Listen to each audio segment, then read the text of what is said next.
Hello everyone, my name is Maya Christine Tumala and welcome to the History of English.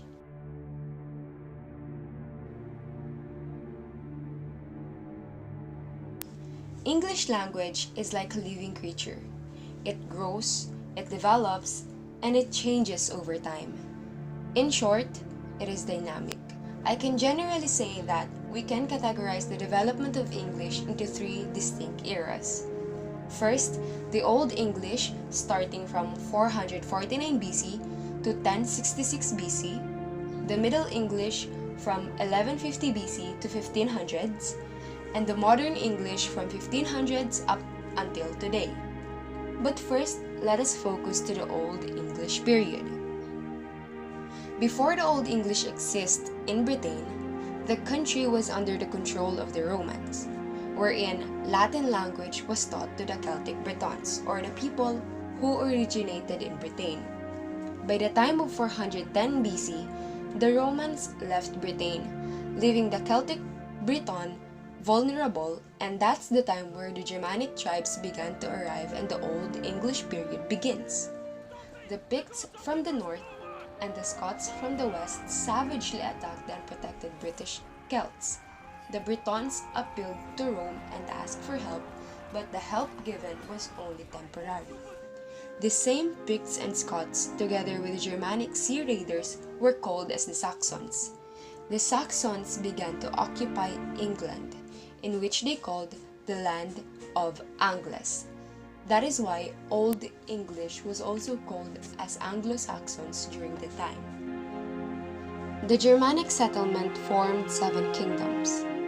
First, Kent, settled by the Jutes and was under the control of King Ethelbert, the first Anglo-Saxon king to be converted to Christianity by Saint Augustine. Mercia, under the rule of Offa. Northumbria, where Bede lived and wrote his ecclesiastical history of Britain. East Anglia, made up of Angles. Essex, wherein the Battle of Maldon was fought against the Vikings. Sussex, wherein the South Saxons settled, and Wessex, the kingdom of the famous King Alfred the Great. Because of this kingdom formation, the Old English was spread in different areas of England.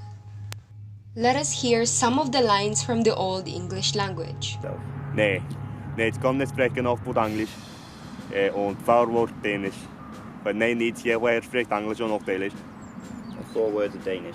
Many words of delete. So, Vrindel is Vranna, Hest is Horse, Steiner is Staan und mijn naam is Baldriki. Does any one of you understand something? Don't worry, cause I, too, did not understand anything. It is really different from the English language that we speak today. It is like a whole different language.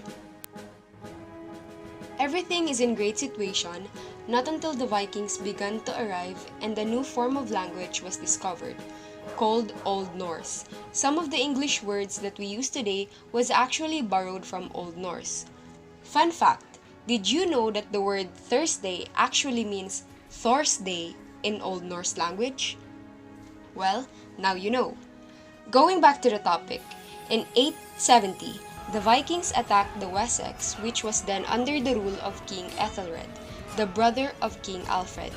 After several years, King Ethelred finally passed the throne to his brother. In 878, after years of defeat, Alfred won a signal victory at Edington. This is the time when people called him as Alfred the Great because of his great and unpredictable skills. Everything seems to be fine, not until the second Viking conquest began. Upon the arrival of Olaf Tryggvason, who later became the King of Norway, the Scandinavians finally defeated King Alfred in the Battle of Maldon, and the line of Alfred the Great was not restored.